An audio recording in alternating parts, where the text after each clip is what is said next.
Good evening. Good evening.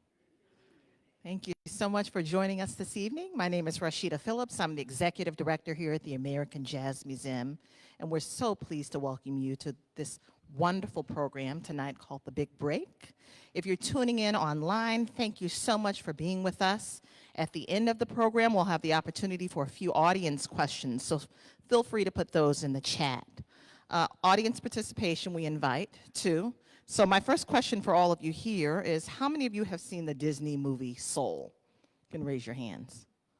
Almost all of you, wonderful. So thank you for joining us. Tonight, this is a part of our Soul series. Here at the museum, we are hosting a wonderful exhibition called The Soul of Jazz and American Adventure. It really looks at the themes of the movies. It really looks at the jazz narrative throughout the nation. And Kansas City is front and center to that story. So we're excited to host it here until the end of April. In the movie, we know that Joe Gardner is a music teacher. He has a big dream to become a professional musician, and he's really looking for that big break moment, hence the name of the series, Big Break. We know that Joe really enjoys his teaching work from day to day, but he's sort of never had that opportunity to be on the professional stage, and so he connects with a character named Dorothea Williams. She is the woman that leads the band, really kind of a hot jazz musician out on the scene. Joe has the opportunity to join her band and perform at something called the Half Note Club. What's wonderful about the story is that it really looks at Joe's journey, not only as a music educator, but also as a musician itself, and the inspiration really behind his love for jazz and what he feels is his purpose. And so we thought this was a wonderful opportunity to kind of listen and learn about the purpose, listen and learn about the influences, and really those big break moments from our Kansas City luminaries. If you joined us over the past couple of months, we've hosted Enrique Shee of Making Movies. We also hosted Logan Richardson, a great Kansas City saxophonist, to hear about both of their journeys within the music and really those big break moments that were really inspirational to them. But tonight, we have a very special guest for Women in Jazz Month here at the museum. So pleased to welcome Pamela Baskin Watson. If we can put our hands together to welcome Miss Watson. She's an established and notable reputation in New York City as a freelance accompanist, in demand for her ability to play many styles. During her many years of living in New York City, Pamela taught at the prestigious Harlem School of the Arts, where she served as the accompanist for the vocal college prep program and taught vocal musicianship skills. She is the founder and the pianist director of the Harlem School of the Arts Vocal Jazz Ensemble, and she has been conducting and accompanying for music groups most of her adult life. Pamela continues to perform with and write music for many of the biggest names in jazz. She has recorded and released the music of Charles Mingus, John Coltrane, Bobby Watson, Mark Murphy, Kevin Mahogany, and the beloved pianist James Williams. As a composer and a lyricist, many of Pamela's offerings have been recorded by musicians of great merit. Some of those include Art Blakey and the Jazz Messengers, Bobby Watson's Horizon, the 29th Street Saxophone Quartet, the Blue Note Super Blue Big Band, and the Tailor Made Big Band. Many renowned vocalists, including the late, great Betty Carter, was one of Pamela's personal favorites, who has also recorded many of her tunes. Let's put our hands together again for Pamela. Thank you. Yeah, welcome. Thank you. Thank you What for a having me. fantastic resume. Yeah, So excited to have you here this evening to learn more about you. Your bio is full of incredible artists who have recorded and performed music that you wrote. And I'm sure this isn't even the complete list. So it sounds like folks have been listening to your music without really knowing that they are even listening to your music. Yes, ma'am. Tell us more about that experience for you and what led you to composing music for others. Composition kind of came about as an extension of me playing piano. My first love and my passion is definitely accompanying. And I got that love actually from my mom. This is not, I'm going to mention her a lot because she is a big influence of mine. But composition came through and about really through vocal arranging, which James Williams, the great pianist James Williams, is the one that got me started arranging for vocalists. When I first met him, I found out his love of vocalists and vocal music, and I told him about my mom and the choir that she had, and she was a vocal teacher in the public school system in Kansas City, Missouri, as well as minister of music, and she also had her own semi-professional choral ensemble that I believe was the first African-American choral ensemble to perform at Starlight Theater. I think it was Showboat, I do believe. So I've been having choral music in my life, all my life, but I really love arranging and writing for vocalists. I'm a songwriter, and most of the time, the songs that I compose, except for a few, have lyrics. And that's pretty much how, let me go back to James. James told me that he wanted to have a project with the renowned boys choir of Harlem. So he said he was thinking about doing a project with this ensemble with the choir, and he said, I'll get back to you. And I said, okay, sure. And I had really never written any arrangements at all. I told him I could. And in New York, when someone asks you to do something, you do it. And you say you know how to do it, and you'll figure out how to do it as you go, as you go along. So it was a couple of years past since James and I had that initial conversation, and he told me what he wanted to do, and I ended up, I think, arranging and putting lyrics to a couple of those tunes on that boys choir, James Williams and Boys Choir of Harlem album.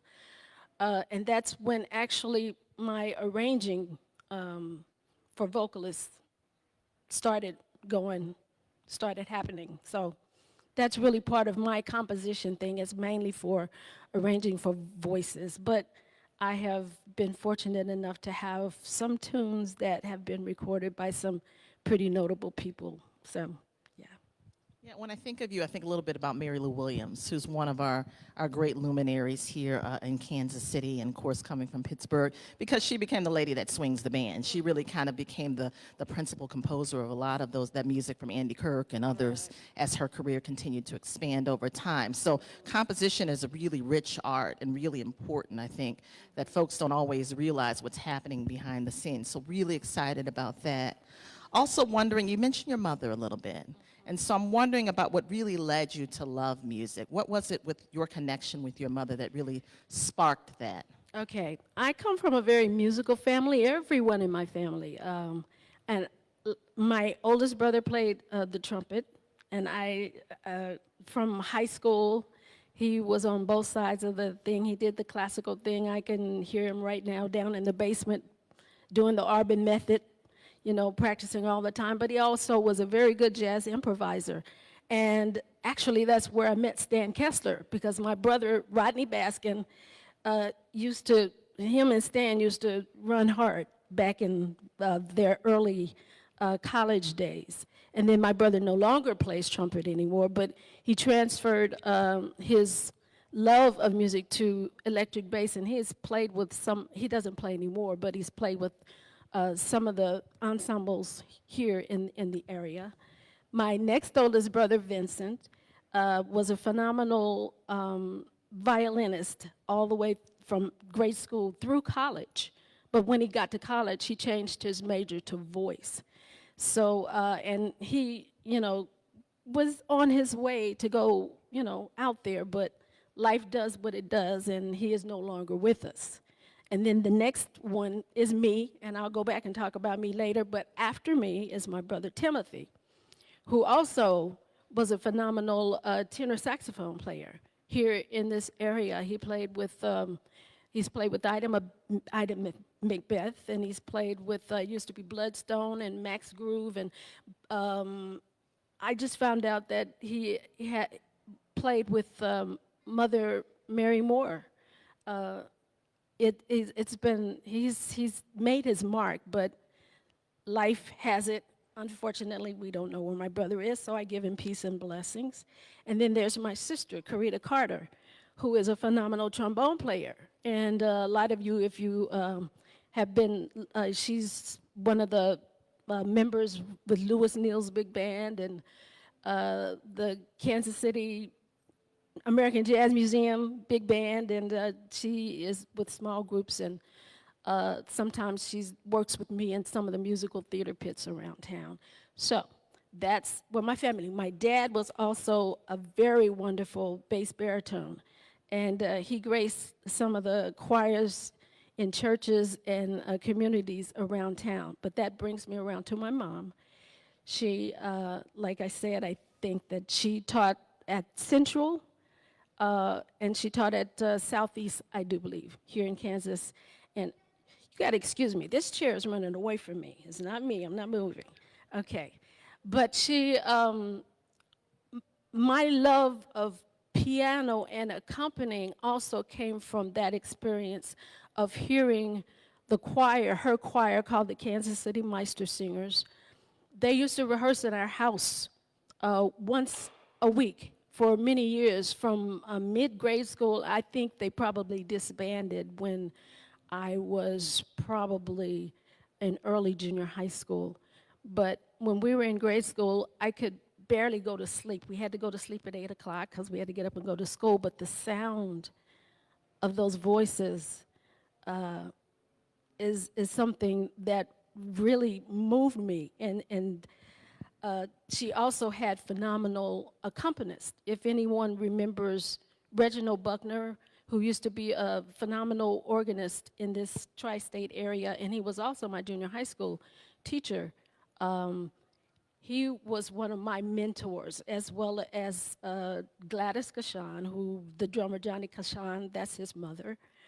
And the church organist at my church, her name was Wilhelmina Freeman.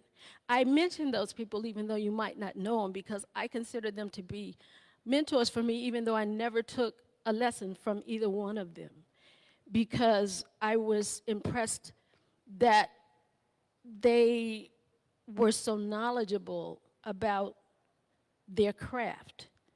You know, it wasn't a thing that music was just what they did.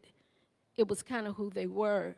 And they had a history of the music was ingrained in them. Miss Freeman, who was the church organist and pianist, had a wonderful,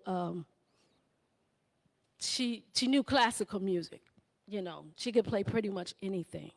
So those were my mentors as far as piano, and my mom is the reason why I love classical music. And that's why I arrange mainly for vocals, you know, now. And Yeah, we've been talking here lately about how jazz is in our DNA. And so what you're talking about, I think, really exemplifies it, not only in your bloodline, because you've got family roots in that, but really all of those that surround you, and how that really talks to not just the American story, but really the African American journey. And so we're always excited to hear about how that's enriched your life and really moved you forward. When Logan Richardson was here last month, you know, I asked him, I said, you know, we're talking about this big break moment from the movie that Joe Gardner had, and Logan scratched his head and said, wait, just one moment? I'm still breaking through. I have a series of moments. And so I'm going to ask you the same thing. Are there those moments in life that was really a breakthrough for you, that really kind of changed the course of your career and really put you at a different level with your musical interest and journey? I'm still waiting for it. Because I never really knew where I fit in. I do, and I'm gotten to the point in my life where I can say that musically, I do a lot of things pretty damn well, you know, but that's one of the things that kind of held me back for so many years, because my trajectory wasn't boom, it wasn't like that.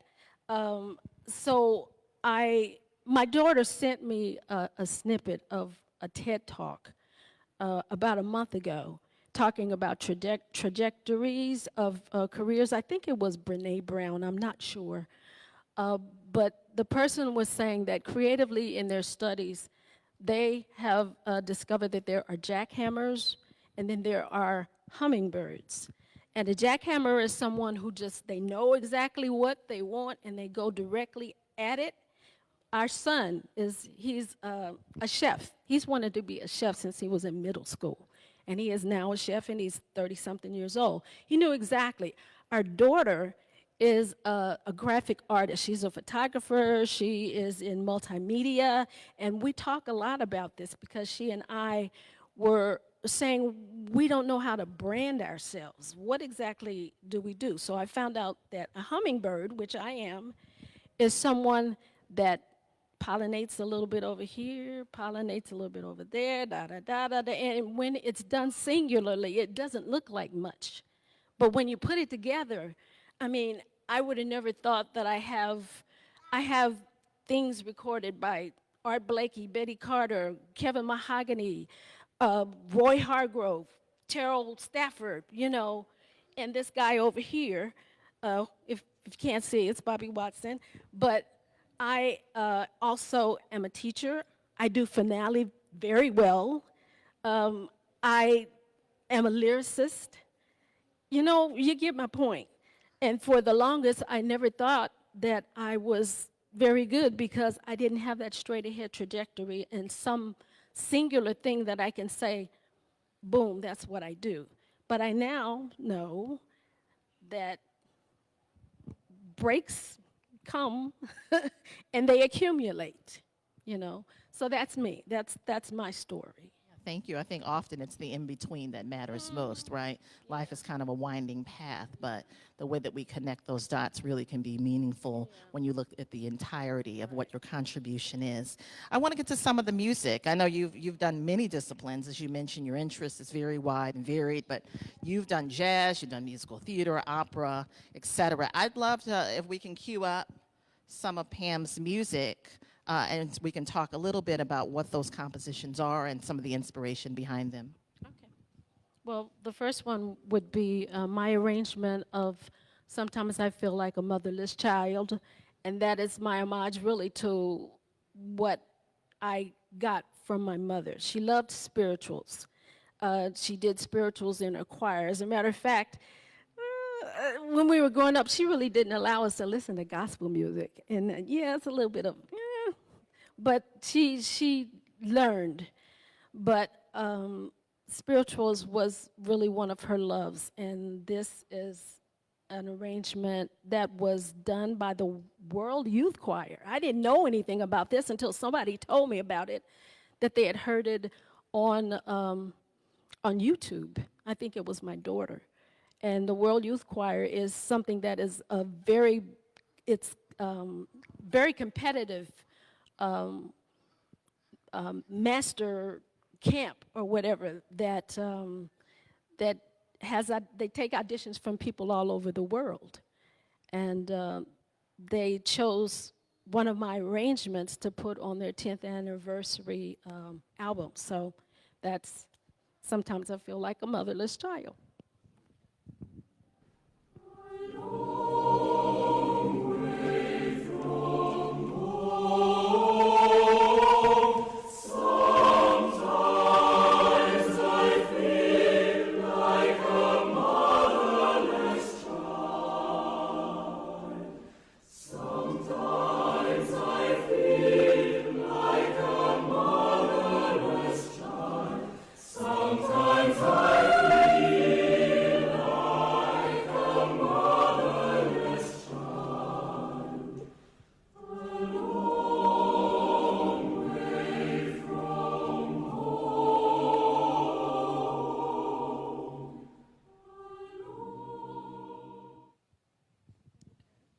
Beautiful.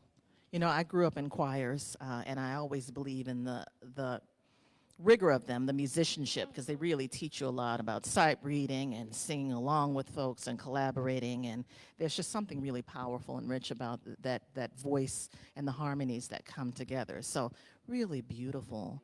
Hopefully we have another clip of something that we can cue up. Oh, let's do this one.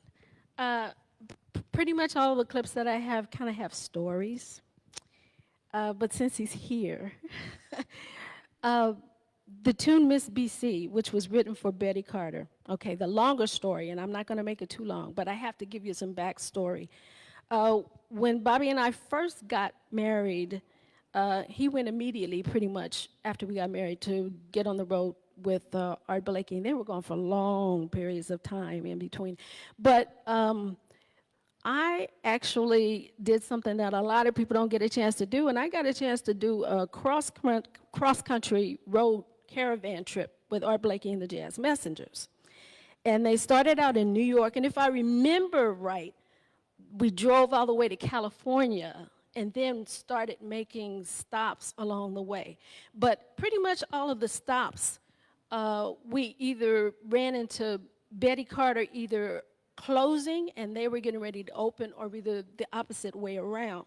So I got to hear a lot of Betty Carter, and I love Betty Carter. So hence, when I got back, I wrote the tune Miss BC. He liked it. He took it to the band, and they put it in their book. Now, he did not tell Art that I wrote the tune. Now, to his credit, he didn't tell Art that he wrote the tune. He just didn't, they just assumed that he wrote the tune. So more time goes by, and of course, like I said, they're on the road a lot. So there's one time that I got a chance to fly out to California because, like I said, we were newlyweds. So I had to see him sometime, I guess.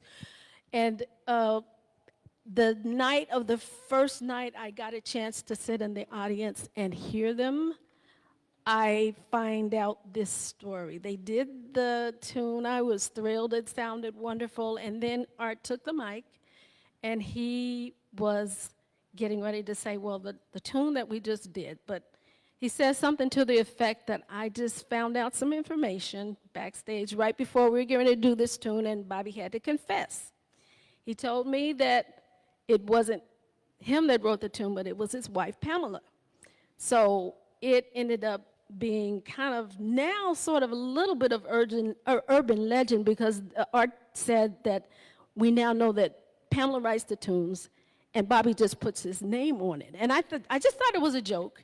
But honestly, I guess it was about 15, no, it was about 20 years ago, one of those times when I went somewhere to visit them. And now that tune is really kind of in the lexicon of kind of a lot of colleges and you know, their book. And one of the young people came up to me and asked me, was that story true? Did you write all the tunes, and did Bobby really, is he just putting your name on it? Of course it's not, but I was surprised that that story even lasted that long. But anyway, that's Miss BC, and it's written for the incomparable Miss Betty Carter.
that's a bad tune, as we say, right? And you talk about the book, that's like the Bible, you know, when you get things in the book. Yeah.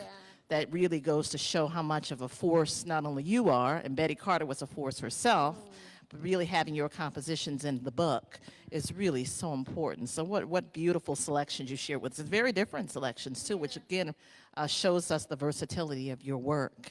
I'm getting ready to open up to the audience for some questions, but while you're thinking of that, I just want to ask you about, you know, advice that you have for aspiring composers or performers.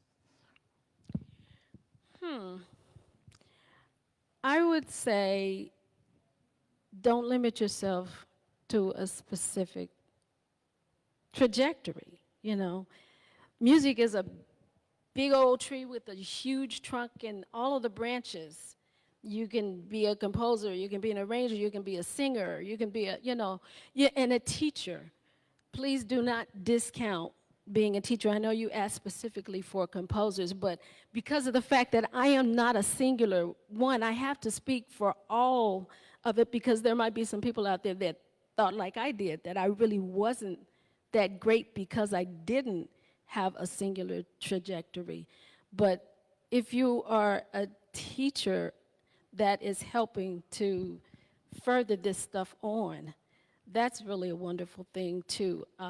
I have always been in situations where I am a teacher, and I always have been burdened by that adage of those who don't teach. I mean, those who don't do teach.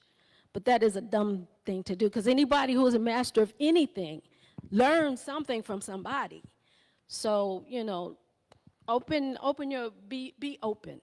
Is, you know, if writing ends up being part of it, learn as much as you can. There are a lot of young people who want to kind of take away the technical aspect, you know. Learn learn how to read music. Learn how to read music. Speak the language. You know, there are a lot of people say, I write music, but speak the language. I mean, I can decipher it, I can speak it, I can interpret it. You know, music is a big old vast wide thing, so try to take in as much as you can. I don't know if that answered the specific question. Absolutely, and even hearkening back to the movie, you know, we realize Joe's character, you know, some of his greatest contribution were to his students. There was a student who was getting discouraged. She was a trombonist, and he really, you know, found something in her that she eventually found in herself. And even that young soul, you know, a lot of this is the little young soul's journey. You know, how much he contributed to really helping her find her way, the soul's way of finding their gift and who they are meant to be. I want to turn it, I'll get back to you, because I have a question about what you're working on currently, because it's, like you said, it's always in motion. I want to turn it to the audience to see if we have any questions from those here or online.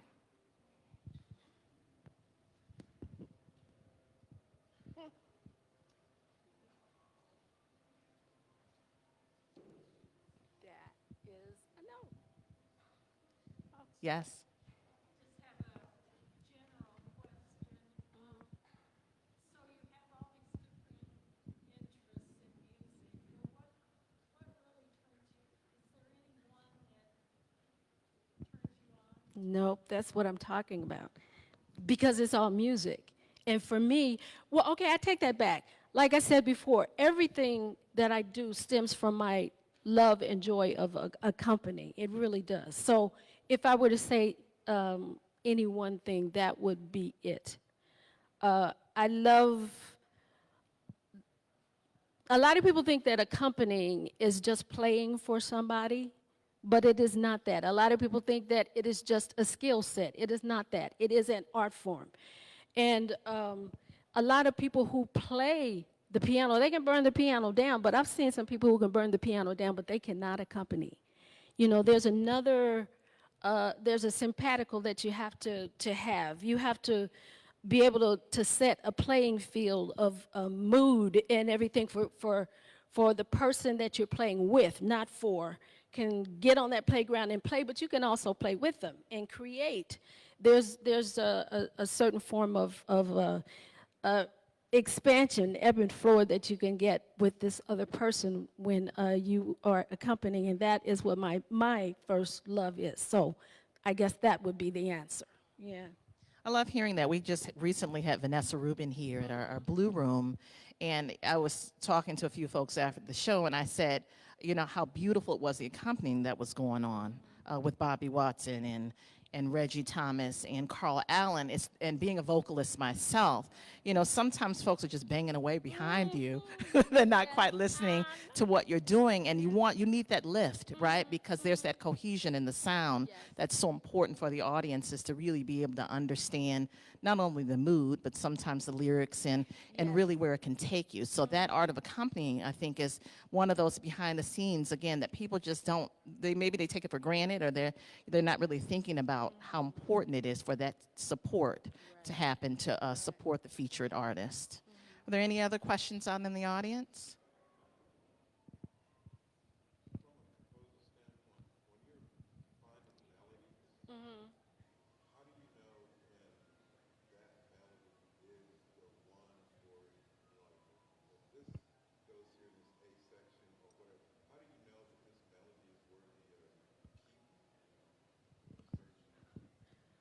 For me, it's almost like a puzzle. I never really, there's only a few times that something just came through me. Most of the time, it's like a puzzle that I work sometimes phrase by phrase. Sometimes you hear stuff that might end up be the ending of the form, and it doesn't. But I go on vibration also, and how a phrase ebbs and flows, and how it fits together maybe with the next phrase. Sometimes there's a note that if you get to that note, it just don't feel right, and you know that that is not it. And especially when you're putting lyrics to something. If you're trying to match lyrics to a melody, there are certain words and certain notes that speak to you. When a word is an exciting something, you would not put a note that is low in that melody. So a lot of times if you're writing lyrics for me, I mean, not, if you're writing a melody and putting it to lyrics for me, the words kind of dictate where the sound goes. I don't know if that makes any sense. Okay. Did I answer your question? Yes, sir.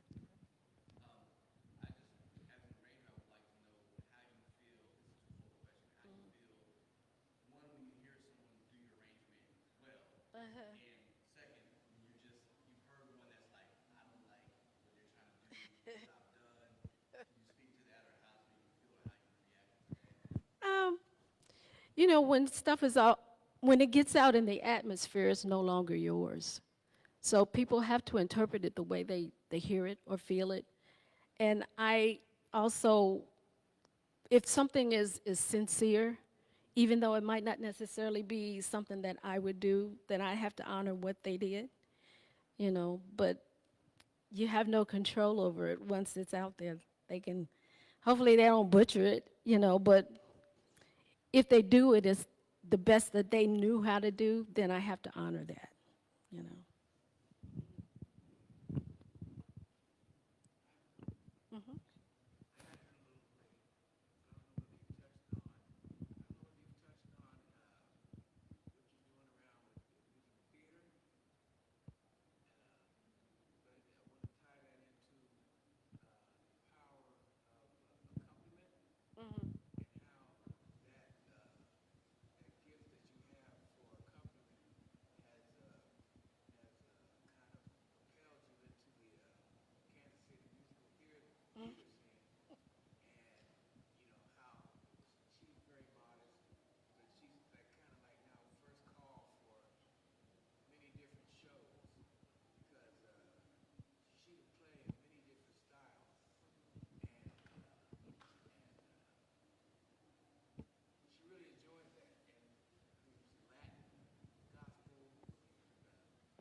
In New York.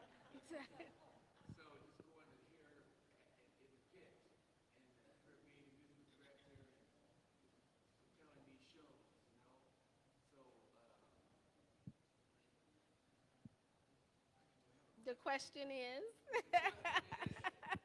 No, I appreciate it. Accompanying, how does accompanying?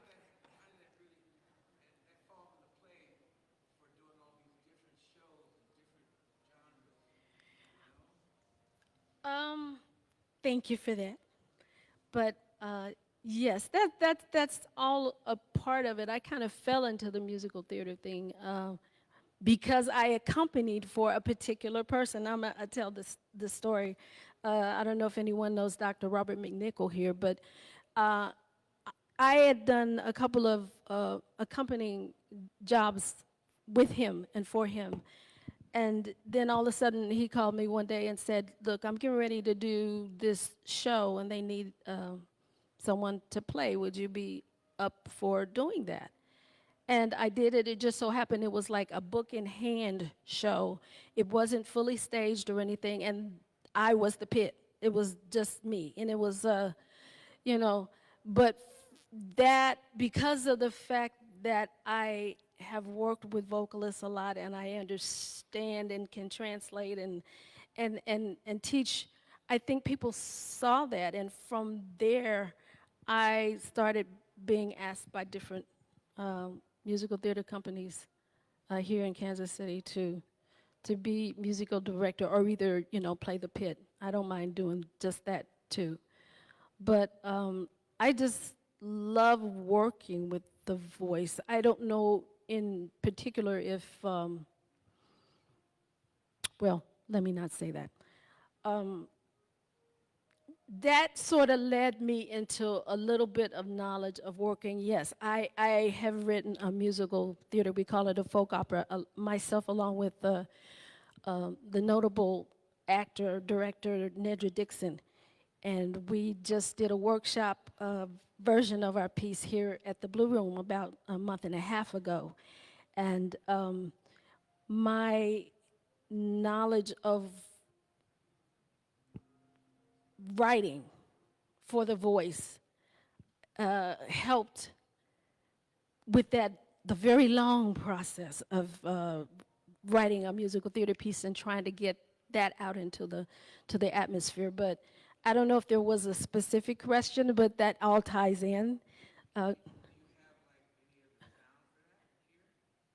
no, no, I don't.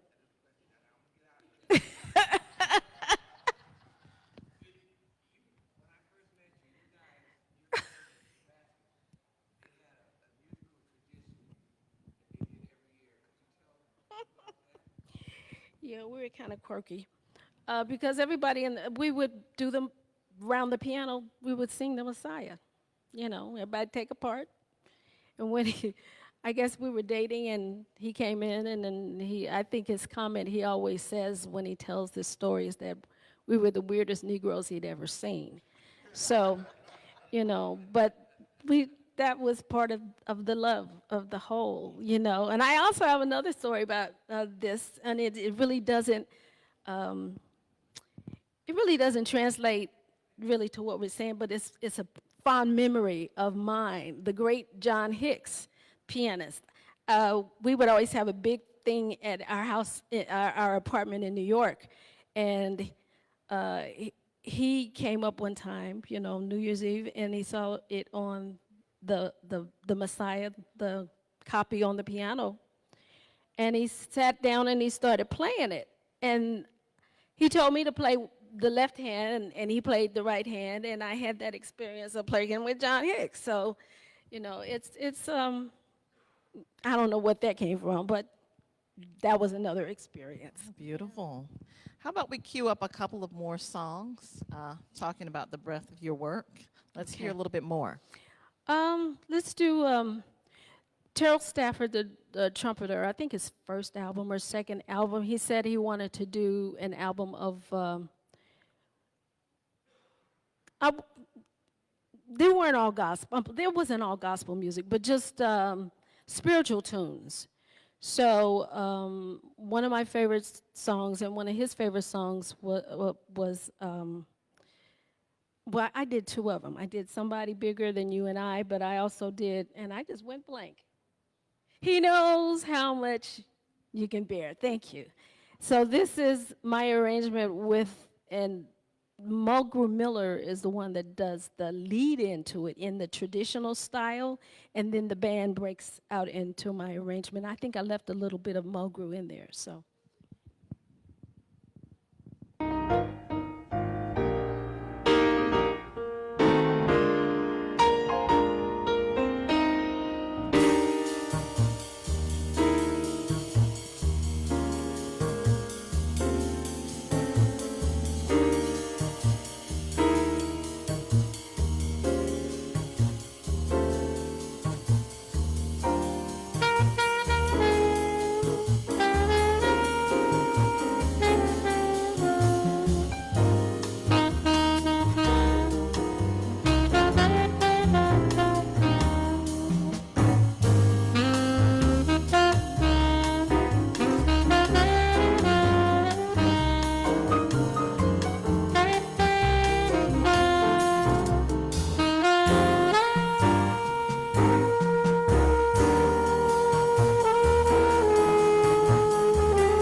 That's cool. That's all right. Beautiful. I have one more. If I would totally be remiss if I did not. Excuse me. When I got to Kansas City, I had not been in Kansas City since I moved away. I mean, I'm from KC. All my family is here. But when we moved to New York, we were there for 25, 26 years. So but when Bobby came back, he came back with a name and a job. When I came here, I didn't have any musical connections because I had not been here for so long. So it took a little bit of time for me to kind of make my way through. Enter my sister friends Angela Hagenbach and Nedra Dixon, and the Book of Gaia, which is a group that had 3 vocalists as the front line.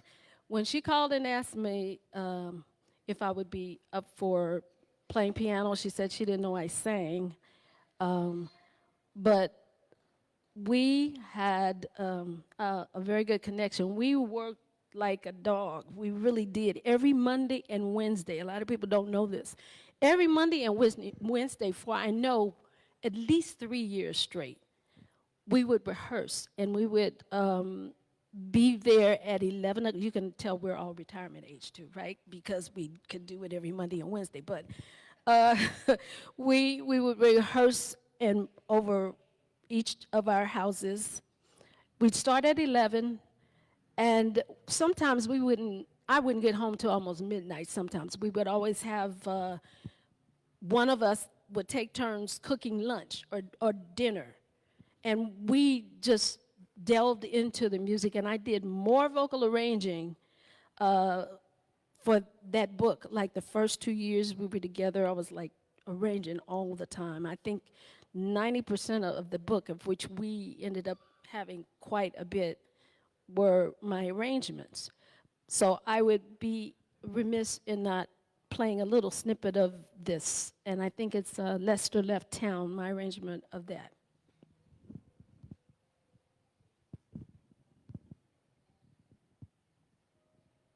Lester told us stories with a color song. His look, his sound, his head, his style, it couldn't go wrong. He left us a legacy, a legacy that will be around a long, long time. His stuff is real good, you got to dig it. Lester Young was unique, from the way he held his heart to the way he would speak, and his sound wrote a mirror of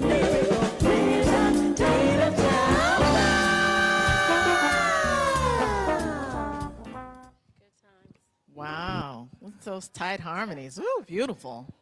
Beautiful. And I think it really testifies to what you were saying about the rigor and the musicianship.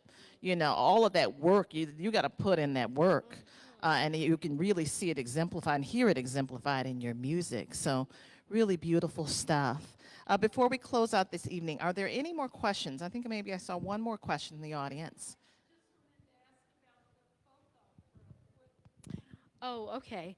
We, let me back up.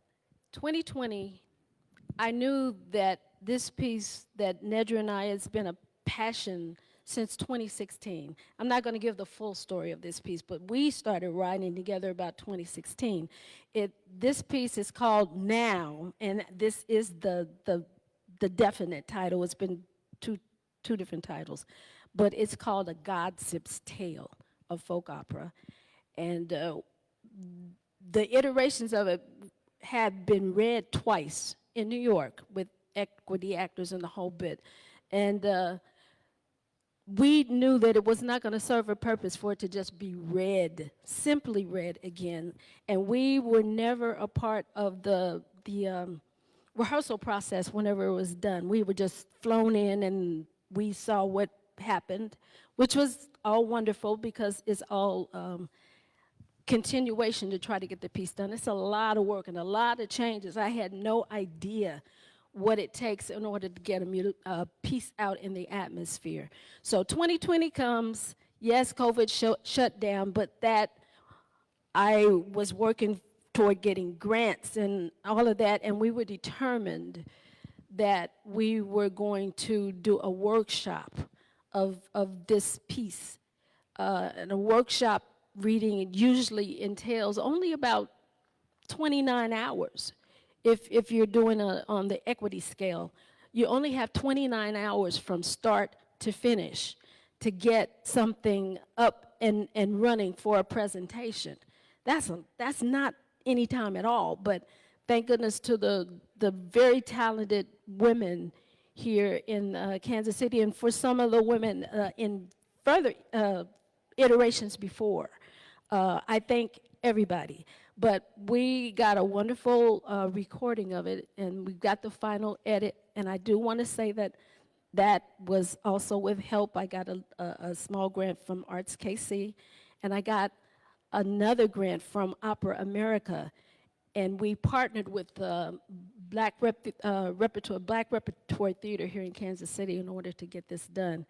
So we are now in the process of putting it out in the atmosphere. Nikki and I are going to an Opera America conference in May to further learn how to do this whole thing, because it's a thing.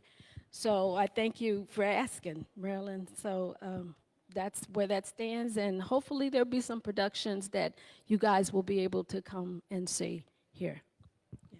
You hinted at this, but I wonder if there's anything that you're currently working on that you're really excited about or that's budding. Not working on, but I am doing a lot of work. I'm doing a lot of, like I'm getting, ready to do a concert in a couple of weeks with, I mentioned Dr. Robert McNichol is his, I don't remember the name of the ensemble, but it's a concert of spirituals. And then a few days after that, I'm doing a Spinning Tree, is getting ready to open a show, and my brain is going crazy, but the piece that I'm working on with them is called 21 Chump Street. It's a little 15-minute thing that was written by Lin-Manuel Miranda, and Spinning Tree's mission statement now is to work inclusively with young people.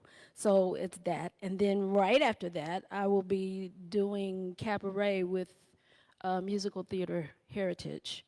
Oh, and in between that, I just got asked to do Rent, the junior version of it with Spinning Tree also. So free advertisement for them. Please come see the shows, you know.